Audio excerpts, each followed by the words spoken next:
Muito bem-vindo, querido. Vamos dar seguimento aqui ao nosso Comente Bíblia.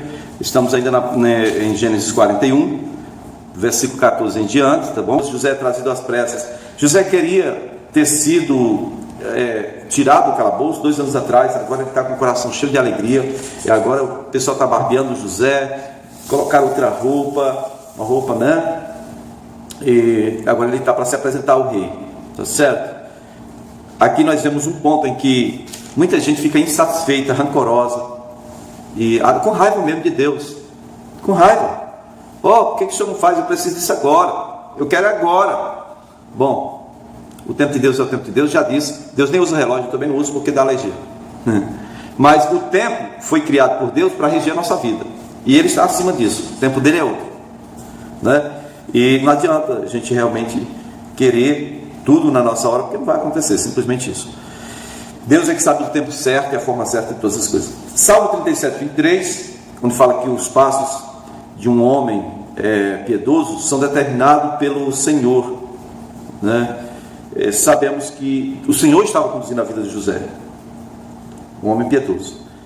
E quando diz assim, ele foi barbeado, ou ele se barbeou para chegar à presença do rei. Na Palestina, a barba é um adorno masculino, símbolo de sabedoria. No Egito, não, é uma desgraça, tira isso aí, é sujeira, tira. Os sacerdotes egípcios não deixavam crescer pelo nenhum pelo, e até crianças, eles rapam até o cabelo dos meninos, né? Até das crianças. Agora, as mulheres egípcias, elas nunca raspavam a cabeça, só os homens, tá bom? Só os homens, as mulheres não, nem mesmo quando estavam de luto, não tinha mudança não. Mulher não rapava a cabeça, homem sim, homem tira tudo. Outra expressão aqui, ele mudou de roupa. 2 episódios de José relacionados a vestes, 2 episódios marcantes. O primeiro, a túnica especial que o pai dele tinha dado para ele, lembra? Que foi misturada lá com sangue de um bode, para dizerem que o rapaz tinha morrido. Os irmãos dele fizeram isso, né? E outro episódio forte, as vestes, a parte de cima, que ficou nas mãos da mulher do Potifar, como prova, como evidência do crime de José, né?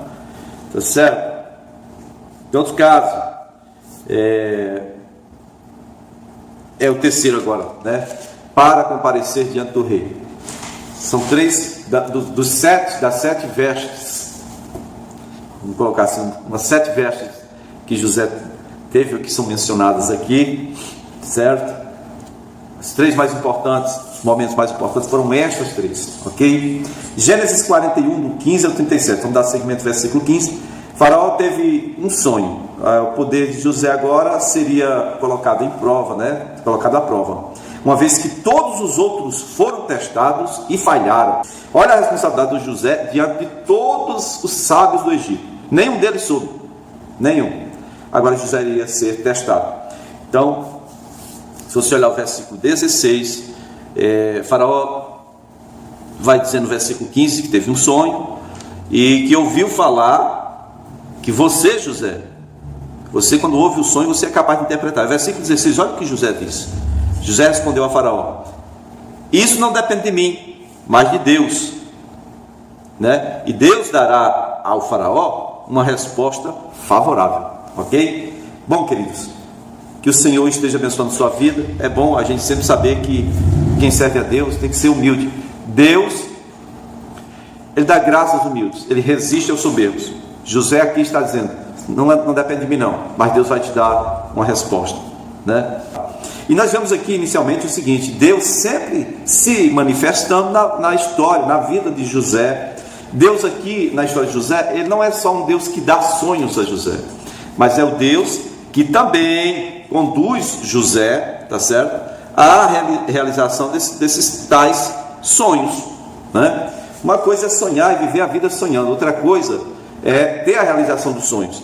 E tem algumas pessoas, mesmo entre nós que cremos, temos essa fé no Senhor, que passam a vida só sonhando, não conseguem chegar à realização. E é um ponto para a gente meditar. José se deixou ser conduzido por Deus à realização dos sonhos. Existe um preço enorme que José pagou aqui. Nem todos nós estamos dispostos a pagar um preço nem próximo disso. Somente pelo poder de Deus, tá certo? Porque passar por tudo que esse rapaz passou, misericórdia. Mas Deus estava conduzindo José à realização dos sonhos que Deus tinha dado para ele, certo? Muitos de nós resistimos a esse comando de Deus, a essa forma de Deus conduzir. Tem muitas situações que nós pensamos logo, peraí, é Satanás, isso aí não é Deus não, está tentando me iludir, Satanás, sai daí, estou te vendo, bicho ruim, né? É Deus, era Deus, tudo aqui era Deus. Queridos de Deus, esse é um ponto que a gente precisa compreender aqui. O que perturbou mais Faraó foi isso.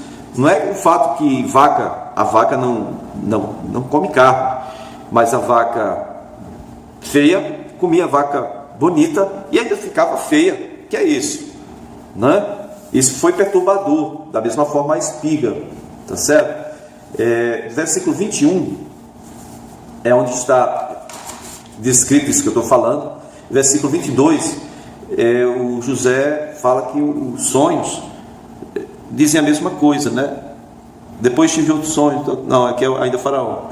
22, os dois sonhos aqui, que a gente vê que os dois sonhos falam da mesma coisa: 7 vacas, 7 espigas. 7 na Bíblia é o número de Deus, mas também adotado aqui para divindades, no caso lá no Egito.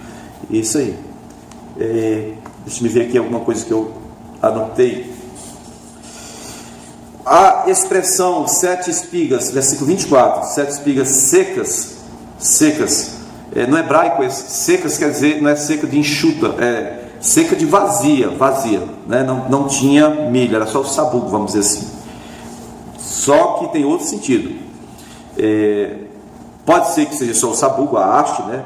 O sabugo, né? Só o talo e a haste, o sabugo, 100 grãos. Ou no siríaco está falando, esses secos que aparecem, espigas secas, está referindo-se à rocha, ou seja, os grãos eram tão duros como pedra.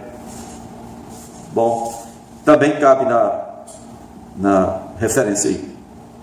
Versículo 25, o José fala com ele. O faraó teve um único sonho, né? Deus revelou ao faraó o que ele está para fazer, ok? Deus revelou para Faraó o que Deus está para fazer, ok, queridos? Bom, vamos aqui adiante. Versículo 25, Faraó termina. Sim, assim como a interpretação dos sonhos do copeiro e do padeiro, vocês lembram, semana passada, atrasada, não sei? Negócio de 3 dias, podia ser 3 dias, 3 semanas, 3 meses, 3 anos, mas eram 3 dias. Agora são 7 espigas, 7 vacas. Quem poderia saber, por exemplo, se fosse 7 dias? Ou uma catástrofe em 7 dias? Ou 7 semanas? 7 meses? Aqui José disse, não, é 7 anos. Viu? 7 anos. Poderiam ser qualquer coisa. Porém, é claro que José recebeu a revelação de Deus, mas vaca e espiga, nós estamos falando de produção ou coisas que podem produzir. A vaca para dar uma cria é para quase um ano, né? E espiga também é um negócio de produção anual, pelo menos na época. Agora tem outras formas de fazer aí, produzir em qualquer momento, mas era uma vez por ano, produção, tá bom?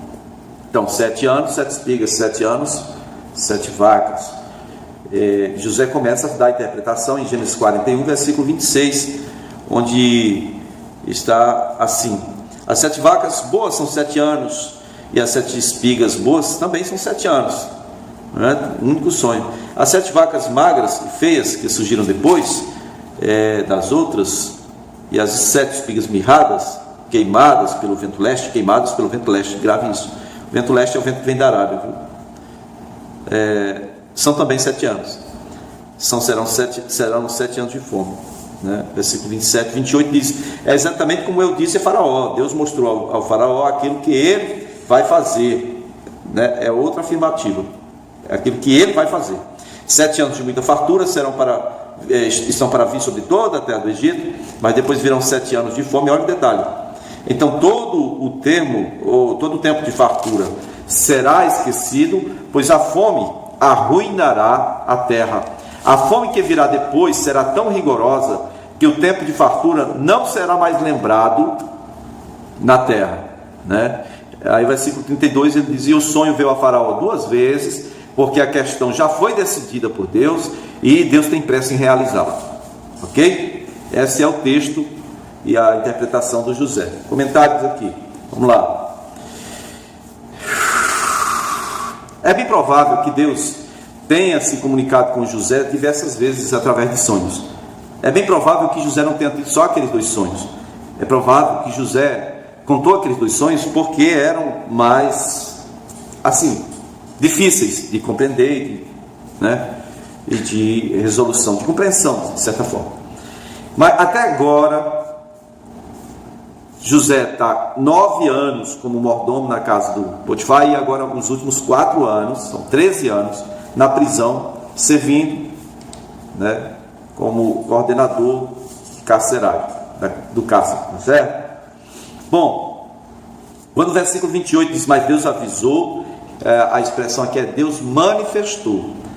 Deus avisou ao faraó o que há de fazer. Boa parte dos eventos relacionados às profecias dadas, às revelações, ficam na dependência do nosso livre-arbítrio, da nossa forma de conduzir, ou de ser conduzido por Deus até, vamos dizer assim. Ou vamos dizer assim, que tenha também a ver com a forma como nós vamos responder a Deus depois que recebemos uma revelação ou uma profecia. Agora aqui, José, nós vamos ver que ele não vai só entregar uma revelação, mas ele vai já ter a sabedoria de Deus para sugerir, supor o que provavelmente seria o melhor a ser feito, né? José poderia parar. Parou, acabou. Já entreguei a revelação do sonho, já disse por que o cara sonhou 2 vezes, já está tudo ok? Ok. Mas a inspiração que Deus deu para José foi muito além do esperado por Faraó, né? O rei, ele tem que ter essa sabedoria para governar, para julgar, e a sabedoria de um rei agora estava sendo dada a José, que diante de uma situação catastrófica como essa, uma ameaça a toda uma nação, José segue a história dizendo no versículo 33: procure agora, Faraó, um homem criterioso e sábio, e o coloque no comando da terra do Egito. O Senhor estabeleça supervisores para recolher 1/5 da colheita do Egito durante os 7 anos de fartura, e servirão para recolher o que puderem nos anos bons, e, né, para repor, no caso, sustentar o povo no tempo ruim. Tá certo? Então, a primeira coisa que nós vemos aqui é que Faraó escolheu não atrapalhar a fala do José. Faraó, ele não se, tipo assim, mesmo sendo rei, ele podia dizer: tá bom, já interpretou, meu amigo? Volta para o calabouço. Podia, não podia? Ele ficou quietinho ali, ouvindo se tinha mais alguma coisa da parte de Deus, né, através de José. Queridos, o Faraó, ele escolheu não fazer alarde. Ele escolheu não interromper José, não fazer alarde.